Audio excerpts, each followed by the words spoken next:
আসসালামু আলাইকুম। আমন্ত্রণ জানাচ্ছি জাগো টিভিতে। আপনাদের সাথে আছি মমতাজ শাহিন রুম্পা। শুরুতেই জানাবো আপডেট।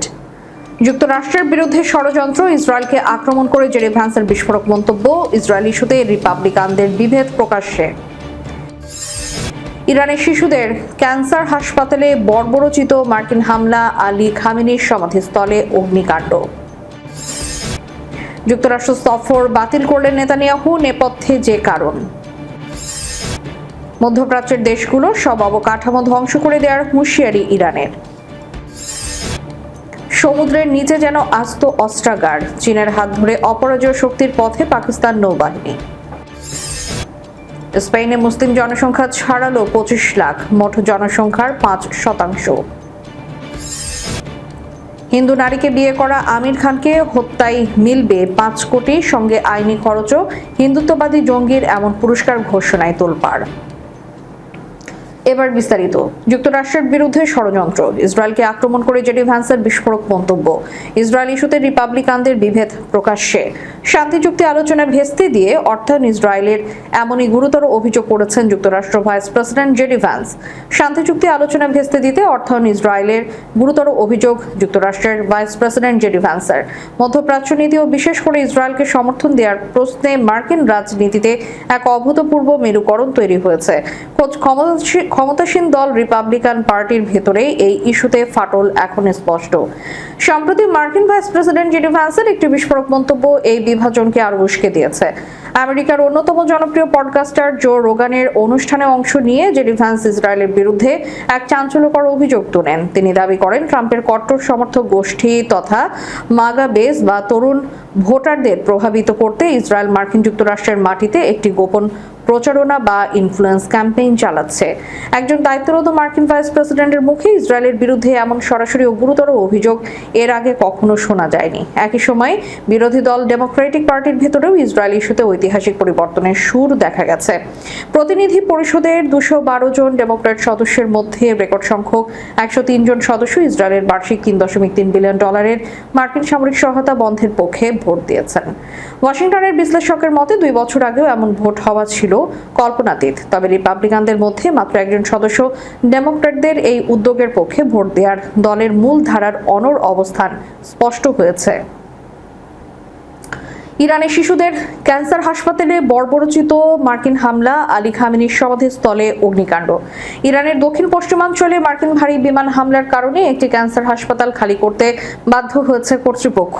হাসপাতালটিতে যুক্তরাষ্ট্রের এমন বিমান হামলার ঘটনাকে বর্বর হামলা হিসেবে উল্লেখ ইরানের পররাষ্ট্র মন্ত্রণালয়ের মুখপাত্র ইসমাইল বাঘাই সামাজিক যোগাযোগ মাধ্যম এক্সে এক পোস্টে বলেছেন, স্বাস্থ্যসেবা প্রতিষ্ঠানের উপর ইসরায়েলের নৃশংস হামলার কথা মনে করিয়ে দিয়েছে যুক্তরাষ্ট্রের এই হামলা। তিনি বলেন, বর্বরোচিত এই হামলায় হাসপাতালে ভর্তি শিশুদের চরম ভোগান্তি ও আতঙ্কের মুখে পড়তে হয়েছে।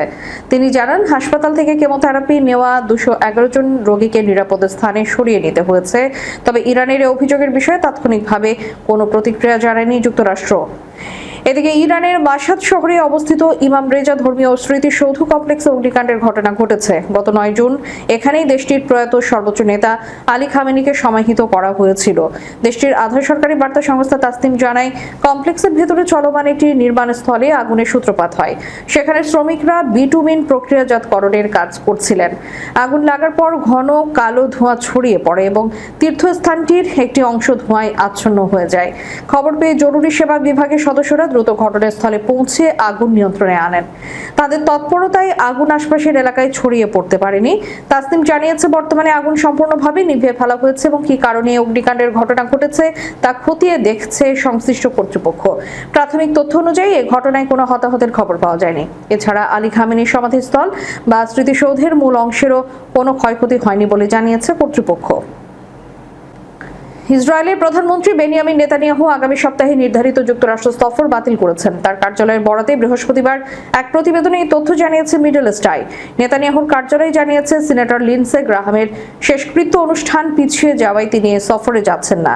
সফর বাতিলের একদিন আগে ইসরায়েলের এক জ্যেষ্ঠ কর্মকর্তা জানিয়েছিলেন, সফরকালে নেতানিয়াহু যুক্তরাষ্ট্রের প্রেসিডেন্ট ডোনাল্ড ট্রাম্পের সঙ্গে বৈঠক করতে চেয়েছিলেন। তবে সেই বৈঠক হবে কিনা তা তখনও নিশ্চিত ছিল না। অন্যদিকে হোয়াইট হাউসের এক কর্মকর্তা এক্সিবাসকে জানান, ট্রাম্প ও নেতানিয়াহুর মধ্যে কোনো বৈঠকের সূচি নির্ধারিত ছিল না। এদিকে ইরান ইস্যুতে মার্কিন প্রতিরক্ষামন্ত্রী পিট হেগসেথের সঙ্গে টেলিফোনে কথা বলেছেন ইসরায়েলের প্রতিরক্ষামন্ত্রী ইসরায়েল কাতাজের দপ্তরের বরাতে এক প্রতিবেদনে এই তথ্য জানিয়েছে সংবাদ মাধ্যম টাইমস অফ ইসরায়েল। কাতাজের দপ্তর জানিয়েছে, ওই আলাপচারিতায় হেগসেথ ইরানে যুক্তরাষ্ট্রের সামরিক অভিযানের সর্বশেষ পরিস্থিতি সম্পর্কে কাতাজকে অবহিত করেন। পাশাপাশি সম্ভাব্য যে কোনো নতুন পরিস্থিতি মোকাবেলায় দুই দেশ ঘনিষ্ঠ সহযোগিতা অব্যাহত রাখার বিষয়ে একমত হন। এ সময় কাতাজ যুক্তরাষ্ট্রের প্রতিরক্ষা মন্ত্রীকে সিরিয়া, গাজা ও লেবাননে ইসরায়েলের চলমান সামরিক তৎপরতা সম্পর্কেও অবহিত করেন। মধ্যপ্রাচ্যের দেশগুলোর সব অবকাঠামো ধ্বংস করে দেওয়ার হুঁশিয়ারি ইরানের সশস্ত্র বাহিনীর অপারেশনাল সেন্ট্রাল কমান্ড খাতাম আল আম্বিয়ার মুখপাত্র ইব্রাহিম জুলফাগরি সতর্ক করে বলেছেন, ট্রাম্পের হুমকি বাস্তবায়িত হলে অঞ্চলের অবশিষ্ট সমস্ত অবকাঠামো নিশ্চিহ্ন করে দেওয়া হবে। দেশটির আধা সরকারি সংবাদ সংস্থা মেহের এক প্রতিবেদনে এ তথ্য তুলে ধরে। প্রতিবেদনে বলা হয়, ইব্রাহিম ফুলফাগরি যে বলেন, অপরাধী আমেরিকা এই অঞ্চলে তার আইন শৃঙ্খলাহীনতা এবং অস্থিতিশীলতা অব্যাহত রেখেছে। তিনি জোর দিয়ে বলেন, কোনো অবস্থাতেই ইরান একটি বিদেশি ও বহি আঞ্চলিক শক্তি হিসেবে যুক্তরাষ্ট্রকে হরমুজ প্রণালীতে হস্তক্ষেপ করতে দেবে না। এটি ইরানের অলঙ্ঘনীয় রেড লাইন। তিনি বলেন, যদি ফাঁপা বা আন্তঃসারশূন্য মার্কিন প্রেসিডেন্টের ইরানের অবকাঠামোকে লক্ষ্যবস্তু করার সাম্প্রতিক হুমকি কার্যকর করা হয়, তাহলে ইরানের সংযমের কারণে যা কিছু অবশিষ্ট আছে, অর্থাৎ এই অঞ্চলের সমস্ত অবকাঠামো, তা ইরানের শক্তিশালী সশস্ত্র বাহিনীর ইস্পাতের আঘাতে এমনভাবে চূর্ণ বিচূর্ণ হয়ে যাবে যে তার কোনো চিহ্নই অবশিষ্ট থাকবে না। এমনকি মনে হবে যেন এগুলোর কোনো অস্তিত্বই ছিল না। ফুলফাগরি আরো সতর্ক করে বলেন, নির্বোধ শত্রুর জেনে রাখা উচিত, আমাদের জন্য এই মহাকাব্যিক মুহূর্তটি এড়িয়ে যাওয়ার মুহূর্ত নয়। ইরানের বিরুদ্ধে কোনো হামলার জবাব সমান মাত্রাই হবে না, বরং আরো শক্তিশালী, বিস্তৃত ও ধ্বংসাত্মক হবে।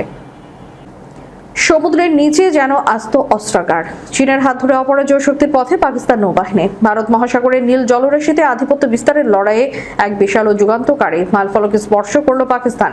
চিরবৈরী ভারতের চোখ রাঙানি এবং আঞ্চলিক ভূ রাজনীতির উত্তপ্ত পরিস্থিতির মধ্যেই পাকিস্তান নৌবাহিনীতে আনুষ্ঠানিকভাবে যুক্ত হলো চতুর্থ প্রজন্মের অত্যাধুনিক হ্যাঙ্গার ক্লাস সাবমেরিন।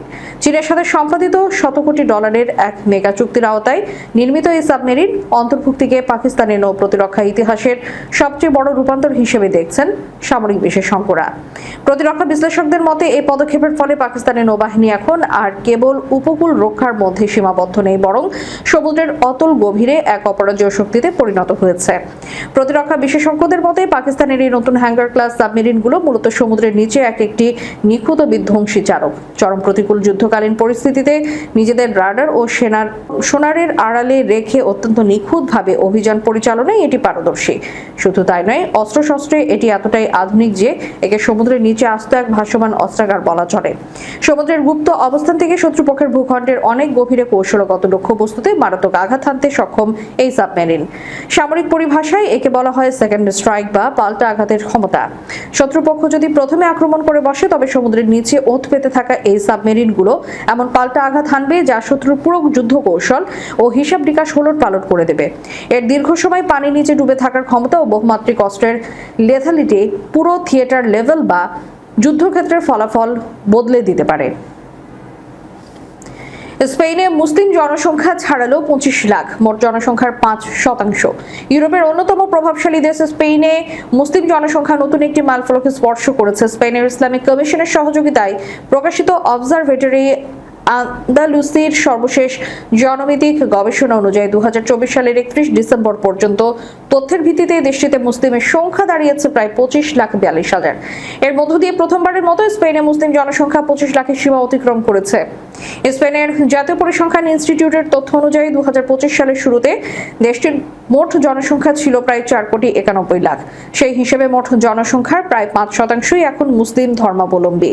উল্লেখ্য, এই সংখ্যা সরাসরি সরকারি আদমশুমারি থেকে পাওয়া নয়, কারণ স্পেনের জনশুমারিতে নাগরিকদের ধর্মীয় পরিচয় সম্পর্কে তথ্য সংগ্রহ করা হয় না।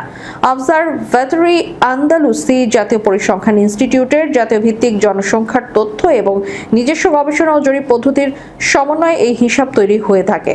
বছরের পর বছর ধরে এই জনমিতি গবেষণা গণমাধ্যম, গবেষক ও নীতি নির্ধারকদের কাছে বহুল উদ্ধৃত একটি তথ্যসূত্র হিসেবে ব্যবহৃত হয়ে আসছে।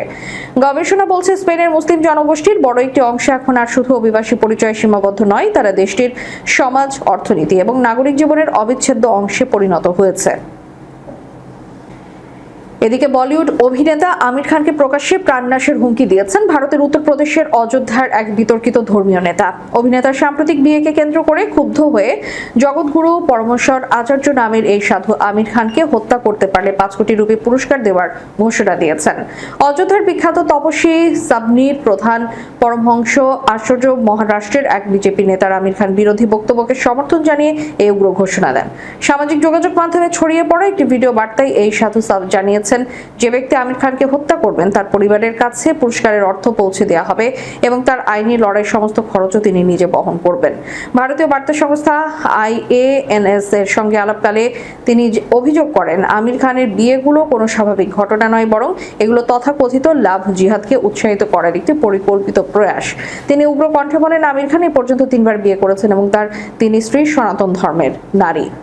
জীবনের এই পর্যায়ে এসে তিনি লাভ জিহাদ প্রচার করা ছাড়া আর কিছুই করছেন না। তিনি আমাদের বোন ও কন্যাদের ফাঁদে ফেলছেন। নিজের বক্তব্যকে আরো উগ্র রূপ দিয়ে এই সাধু ঘোষণা করেন, আমি প্রকাশ্যে দিবালোকে ঘোষণা করছি, যে ব্যক্তি আমির খানকে হত্যা করবে তাকে আমি 5 কোটি রুপি পুরস্কার দেব। একই সাথে তার আইনি লড়াইয়ের যাবতীয় খরচ আমি ব্যক্তিগতভাবে বহন করব। শেষ করার পূর্বে সংবাদ শিরোনামগুলো জানাবো আরো একবার। যুক্তরাষ্ট্রের বিরুদ্ধে ষড়যন্ত্র, ইসরায়েলকে আক্রমণ করে জেডি ভ্যান্সের বিস্ফোরক মন্তব্য, ইসরায়েল ইস্যুতে রিপাবলিকানদের বিভেদ প্রকাশ্যে। ইরানের শিশুদের ক্যান্সার হাসপাতালে বর্বরোচিত মার্কিন হামলা, আলী খামেনির সমাধিস্থলে অগ্নিকাণ্ড। যুক্তরাষ্ট্র সফর বাতিল করলেন নেতানিয়াহু, নেপথ্যে যে কারণ। মধ্যপ্রাচ্যের দেশগুলো সব অবকাঠামো ধ্বংস করে দেওয়ার হুঁশিয়ারি ইরানের। সমুদ্রের নিচে যেন আস্ত অস্ত্রাগার, চীনের হাত ধরে অপরাজয় শক্তির পথে পাকিস্তান নৌবাহিনী। স্পেনে মুসলিম জনসংখ্যা ছাড়ালো 25 লাখ, মোট জনসংখ্যার 5%। হিন্দু নারীকে বিয়ে করা আমির খানকে হত্যায় মিলবে 5 কোটি, সঙ্গে আইনি খরচও। হিন্দুত্ববাদী জঙ্গির এমন পুরস্কার ঘোষণায় তোলপাড়। এতক্ষণ আমাদের সাথে থাকার জন্য ধন্যবাদ। আল্লাহ হাফেজ।